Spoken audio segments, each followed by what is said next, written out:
दोस्तों, जीवन में धोखा खाना भी जरूरी होता है। चलना तो माँ बाप सिखा देते हैं, लेकिन संभलना हमें खुद ही सीखना पड़ता है। जिंदगी बहुत छोटी है, इसलिए किसी इंसान के पीछे भागने से बेहतर है कि अपने सपनों को पूरा करें। हंसते रहिए, इसलिए नहीं कि आपके पास हंसने का कोई खास कारण है, बल्कि इसलिए कि दुनिया को आपके आंसुओं से कोई फर्क नहीं पड़ता। चील की ऊंची उड़ान देखकर चिड़िया कभी डिप्रेशन में नहीं आती, लेकिन इंसान की ऊंची उड़ान देखकर अक्सर इंसान खुद ही डिप्रेशन में आ जाते हैं। अक्सर हम सोचते हैं कि हमने जीवन में कोई पाप नहीं किया, फिर भी हमारे जीवन में इतनी तकलीफें क्यों हैं?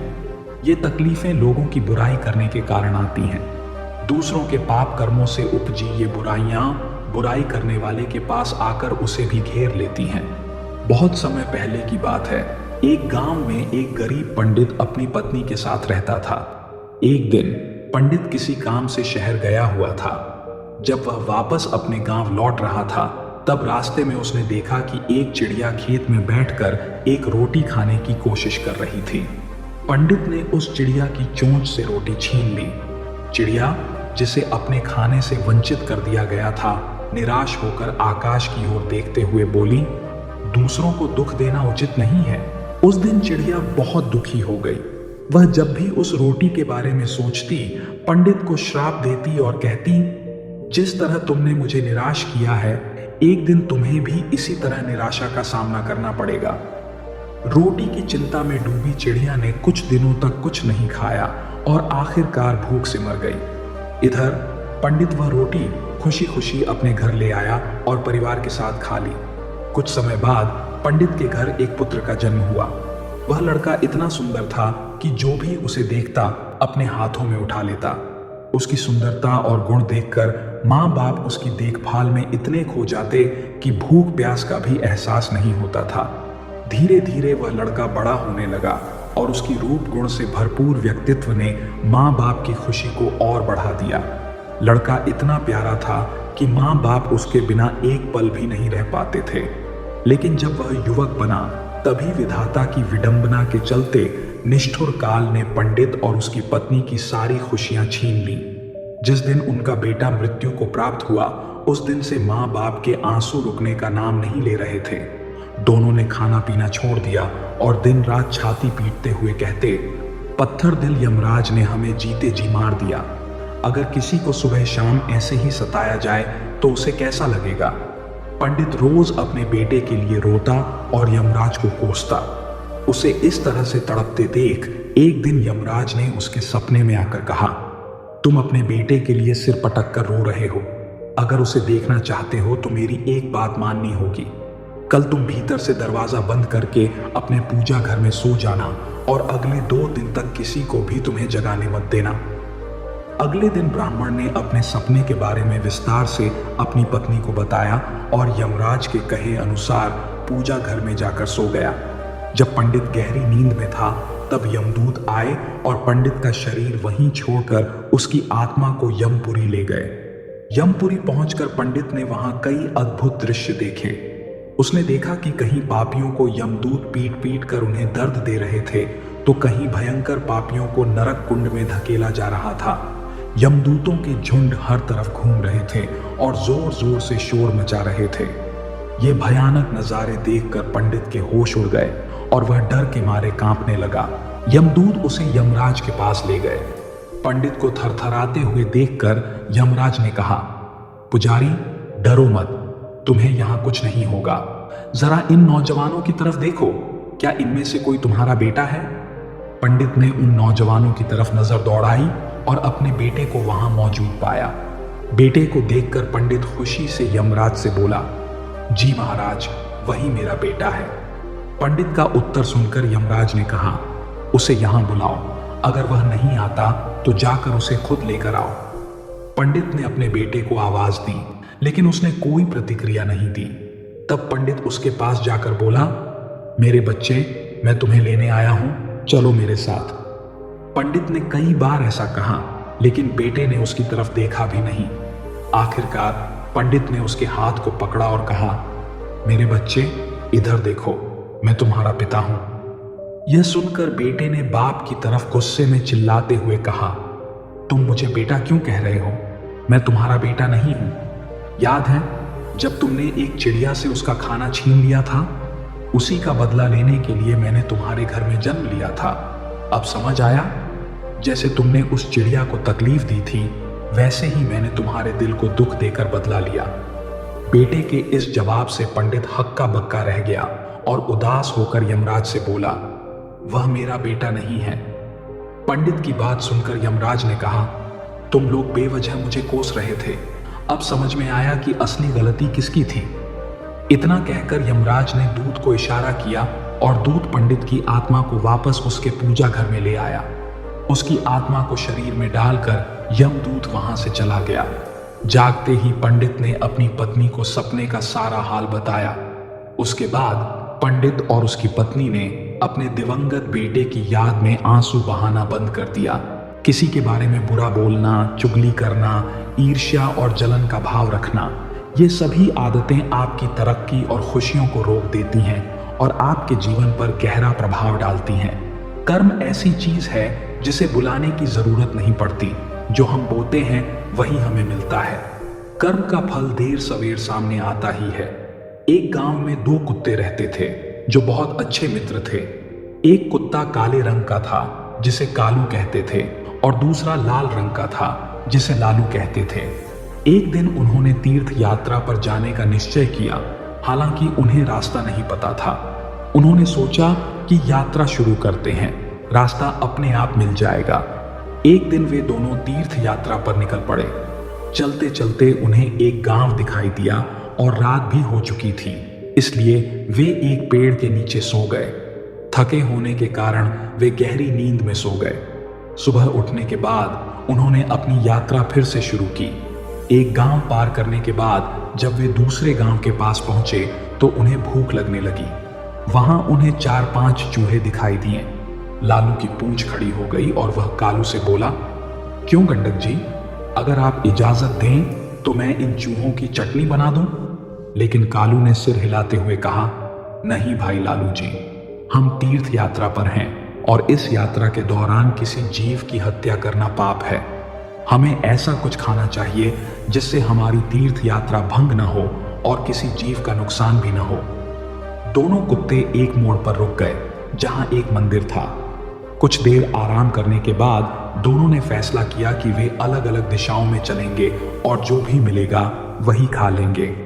एक साथ चलते हुए दोनों को यह एहसास हुआ कि किसी का भी पेट पूरी तरह नहीं भरेगा। इसलिए कालू और लालू ने अलग अलग दिशाओं में जाने का फैसला किया और तय किया कि वे वापस आकर इसी जगह पर मिलेंगे। लालू चलते चलते एक गांव में पहुंचा जहां एक दयालु पंडित रहता था। पंडित पूजा पाठ करके भोजन करने ही जा रहा था। उसकी पत्नी ने उसके लिए भोजन की थाली तैयार कर रखी थी। जैसे ही पंडित ने भोजन को भगवान को अर्पित किया, लालू कुत्ता झट से उसकी थाली में मुंह डालकर एक रोटी उठाकर भाग गया।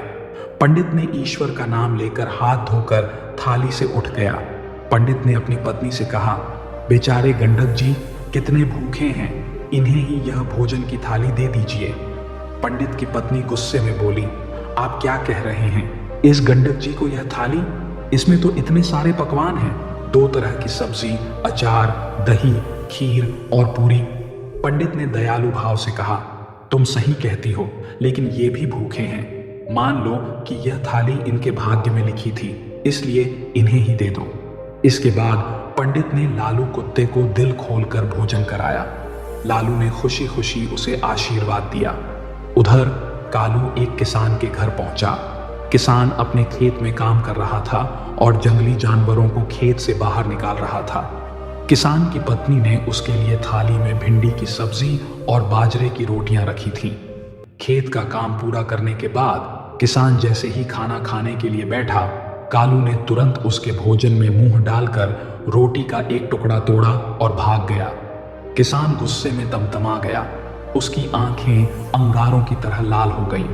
उसने गाली देते हुए अपनी लाठी उठाई और इतनी जोर से कालू पर वार किया कि उसकी कमर टूट गई।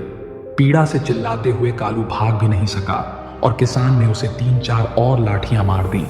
कुत्ता अधमरा हो गया। इसी बीच लालू चौराहे पर आराम से खा पी कर सुस्ता रहा था। वह चौराहे पर खड़ा अपने साथी का बेसब्री से इंतजार कर रहा था, लेकिन जब साथी का कहीं अता पता नहीं दिखा तो वह उदास और लाचार होकर वहीं बैठ गया। कुछ समय बाद उसे दूर से कालू आते हुए नजर आया। लालू उसे देखकर बहुत खुश हुआ और तुरंत उसकी ओर दौड़ा, लेकिन जैसे ही उसने कालू की टूटी हुई कमर देखी, उसका दिल बैठ गया। लालू ने चिंतित होकर पूछा, भाई, तुम्हारे साथ ये किसने किया? कौन पापी है जिसने एक रोटी के लिए तुम्हारी कमर तोड़ दी? कालू की आंखों में आंसू आ गए। उसने दर्द भरी आवाज में सारी घटना बताई। कालू की बात सुनकर लालू का दिल क्रोध और दुख से भर गया। उसने कहा, मैं उस किसान से जरूर बदला लूंगा। उसे दिखाऊंगा कि जब किसी की कमर टूटती है तो कितनी पीड़ा होती है। लालू ने भी कहा, मुझे भी उस पंडित का कर्ज चुकाना है। उसने मुझ पर इतनी कृपा की, मैं उसे दिल से आशीर्वाद देना चाहता हूं। इसी तरह दोनों कुत्तों ने बातचीत करते हुए आखिरकार यह फैसला किया कि उन्हें प्राण त्याग देने चाहिए। उन्होंने तय किया कि मरने के बाद वे उन इंसानों के घरों में जन्म लेंगे। संयोग से ना तो किसान के घर कोई पुत्र था और ना ही पंडित के घर। दोनों कुत्तों ने मंदिर के आगे जाकर अपने प्राण त्याग दिए। एक ही पल में दोनों मृत्यु को प्राप्त हो गए, इस निश्चय के साथ कि वे अपने अगले जन्म में अपना कर्म पूरा करेंगे। कुछ समय बाद कालू ने किसान के घर जन्म लिया। किसान बेहद खुश हुआ, लेकिन उसकी खुशी जल्दी ही मुरझा गई। पुत्र के जन्म के साथ ही उसकी पत्नी की तबीयत खराब रहने लगी और उसका बैल भी मर गया। पहले जन्मदिन पर किसान के हरे भरे खेत को जानवरों ने तहस नहस कर दिया। दूसरी ओर पंडित के घर भी एक पुत्र का जन्म हुआ, जिससे पंडित और उसकी पत्नी बहुत खुश हुए। समय के साथ जैसे जैसे उनका बेटा बड़ा हुआ, पंडित का समाज में मान सम्मान भी बढ़ता गया। एक दिन पंडित ने राजा को एक युद्ध में जीत का मार्ग बताया, और जब राजा ने वास्तव में उस युद्ध को जीत लिया तो उसने प्रसन्न होकर पंडित को राज पंडित का पद और अपार धन दौलत के साथ एक महल भी भेंट कर दिया। पंडित का बेटा भी अपने पिता के समान तेजस्वी निकला। उसने कम उम्र में ही सारे शास्त्रों का अध्ययन कर लिया और बड़े बड़े विद्वानों को शास्त्रार्थ में हरा दिया। इससे पंडित के जीवन में खुशियों की बहार आ गई थी। वहीं दूसरी तरफ किसान का बेटा एक नकारा निकला। वह बात बात पर अपने बाप को गालियां देता, उसे डांटता और जुआ खेलकर घर के बचे खुचे धन को भी उड़ा देता। किसान बहुत दुखी हो गया था और उसे समझ नहीं आ रहा था कि वह क्या करे। आखिरकार उसने इसे सुधारने का कोई उपाय खोजने का निश्चय किया। वह एक दिन एक बुद्धिमान व्यक्ति के पास पहुंचा और अपनी समस्या बताई। उस बुद्धिमान व्यक्ति ने किसान से कहा, तुम्हें इसके सुधार के लिए इसकी शादी करवा देनी चाहिए। शादी की जिम्मेदारी अक्सर बेपरवाह लोगों को भी सही राह पर ले आती है। किसान ने तुरंत घर जाकर अपनी पत्नी को अपने बेटे की शादी की बात बताई। उन्होंने बेटे के लिए लड़की की तलाश शुरू कर दी। उधर पंडित के मन में भी अपने बेटे की शादी का विचार आया और उन्होंने भी अपने बेटे के लिए योग्य कन्या की खोज शुरू की। कुछ समय बाद पंडित के बेटे का विवाह एक सुंदर कन्या से हो गया। उसके घर में आते ही सब कुछ स्वर्ग जैसा हो गया। इसके बाद किसान ने भी अपने पुत्र का विवाह करा दिया। शादी बहुत धूमधाम से हुई, लेकिन दुर्भाग्यवश शादी के अगले ही दिन उसका बेटा अचानक चल बसा। उसकी पत्नी फूट फूट कर रोने लगी और किसान भी सदमे में बेहोश हो गया। जब उसे होश आया तो वह दीवार से सिर पटक पटक कर रोने लगा और चिल्लाने लगा, हाय मेरा बेटा, मेरी कमर तोड़कर चला गया। उसी गांव में पंडित का बेटा कथा कह रहा था। वह समझा रहा था कि इस संसार में हर व्यक्ति को उसके कर्मों के अनुसार ही फल मिलता है। जैसे कर्म करोगे वैसा ही फल मिलेगा, चाहे जल्दी या देर से। ब्रह्मांड आपको वही परोसेगा जिसके आप हकदार हैं। कर्म ही व्यक्ति की पहचान का आधार होता है और यही आपके चरित्र को परिलक्षित करते हैं। जीवन में सफलता पाने के लिए हमेशा सकारात्मक कर्म करने चाहिए, क्योंकि हमारे कर्म ही हमारे भविष्य को निर्धारित करते हैं। दोस्तों, आपने आज की इस कहानी से क्या सीखा, मुझे कमेंट्स में जरूर बताएं। मुझे उम्मीद है कि आपको यह वीडियो पसंद आई होगी। अगर हाँ, तो इस वीडियो को उन लोगों के साथ शेयर करें जिन्हें इस कहानी से सीखने की जरूरत है। साथ ही चैनल को सब्सक्राइब करना न भूलें। तो चलिए फिर मिलते हैं एक और नई वीडियो में एक नए संदेश के साथ। तब तक के लिए अपना और अपने परिवार का ख्याल रखें। धन्यवाद। नमो बुद्धाय।